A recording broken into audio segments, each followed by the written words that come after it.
বিনয় ঘোষ আছে, গাজলু আছে, বাবলু আছে, আলী খান আছে, আমার জেলা পরিষদের সভাধিপতি কাজল শেখ আছে, নারায়ণ হালদার আছে, দিদি ভট্টাচ আছে, নিউটনের ছেলে বাপ্পা আছে, মল্লিকা চৌধুরী, এই মল্লিকা এখানে আছে, নারায়ণ হালদার এবং প্রাইমারি চেয়ারম্যান পুলক।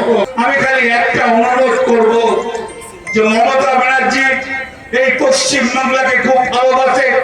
মমতা ব্যানার্জি সাধারণ বাড়ির মেয়ে, দয়া করে অনুরোধ করে বলবো, এত প্রকল্প করেছে এই পশ্চিম বাংলার সাধারণ মানুষের কষ্টের জন্য।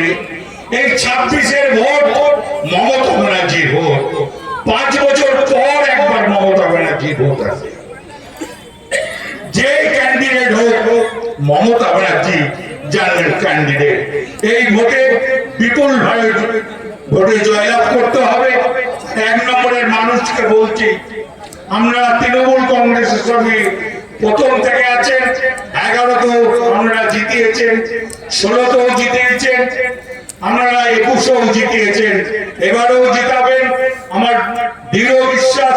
খালি আপনাদের কাছে অনুরোধ করব, কোন রকম ভুল বোঝাবুঝি নাই, আমরা সবাই মিলে একসঙ্গে চলবো। একটা ক্যাটাগরি বলে যায়, বিম্বন নাই, কোন পশ্চিম বাংলার মানুষ, কোন মুরাদের মানুষকে বাংলাদেশ পাঠাতে পারবে না, যতই চেষ্টা করুন। সঙ্গে ক্ষমতা নাই। জয় হিন্দ, বন্দে মাতরম। মমতা ব্যানার্জি জিন্দাবাদ, তৃণমূল কংগ্রেস জিন্দাবাদ। আমাদের রাজ্যের মাননীয় মুখ্যমন্ত্রী মাননীয় মমতা বন্দ্যোপাধ্যায় 2011 থেকে 2025 এই মাত্র 1 বছরের ব্যবধানে সারা বাংলার আমূল পরিবর্তন ঘটিয়েছেন। একের পর এক 95টি প্রকল্প বাস্তবায়িত করে মানুষের মনের মণিকোঠায় পৌঁছে গেছে। কোন দিক দিয়ে যাবেন? শিক্ষা, স্বাস্থ্য, কর্মসংস্থান, সুশাসন, বাসস্থান, প্রত্যেকটি ক্ষেত্রে তিনি অবদান পরিবর্তন ঘটিয়েছেন। তাই সারা বাংলার মানুষ যখন নির্বাচন আসে, মমতা বন্দ্যোপাধ্যায়, অভিষেক বন্দ্যোপাধ্যায়, মমতা প্রার্থী যারা থাকে তাদের দুহাত ভরে আশীর্বাদ করে। অনুভবে কেন্দ্রীয় সরকার পিছিয়ে পড়া বাংলাকে মানুষ মুখ্যমন্ত্রী মাননীয় মমতা বন্দ্যোপাধ্যায় এগিয়ে নিয়ে গেছেন, একের পর এক জনমুখী প্রকল্প বাস্তবায়িত করে। তাই তারা বাংলাকে অবজ্ঞা করেছে, অবহেলা করেছে। আমরা দেখেছেন কেন্দ্রীয় বিজেপি সরকার আসার পরে তারা বলেছিল আপনি বার 200 পার 2021 নির্বাচন। বাংলার মানুষ দেখিয়ে দিয়েছে 200 পার নয়, 100-র মধ্যে তাদেরকে রেখে দিয়েছে।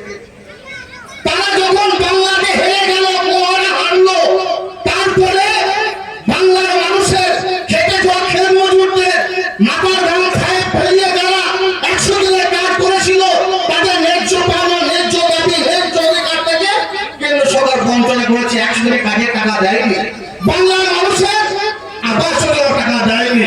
যদি কেন্দ্র সরকার না দিল, আমাদের মাননীয় মুখ্যমন্ত্রী মাননীয় মমতা বন্দ্যোপাধ্যায় সারা বাংলার খেটে খাওয়া খেত মজুর পরিবারগুলো কথা ভেবে তাদের প্রত্যেকের অ্যাকাউন্টে 100 দিনের কাজের টাকা জমা দিয়েছেন। কেন্দ্রীয় শপথ নিয়েছেন, সারা বাংলার বুকে মাটির বাড়ি থাকবে না, ছাদবিহীন মানুষ থাকবে না। তাই বাংলার বুকে আমরা বীরভূম এলাকাটা যদি বলি, 51,000 বাড়ি পেয়েছি, আগামী দিনও আরো 80,000-এর উপর বাড়ি পাবো। সেটা শুধুমাত্র মাননীয় মুখ্যমন্ত্রী মাননীয় মমতা বন্দ্যোপাধ্যায়ের জন্য। 24-এর নির্বাচন আমরা 2 হাত ভরে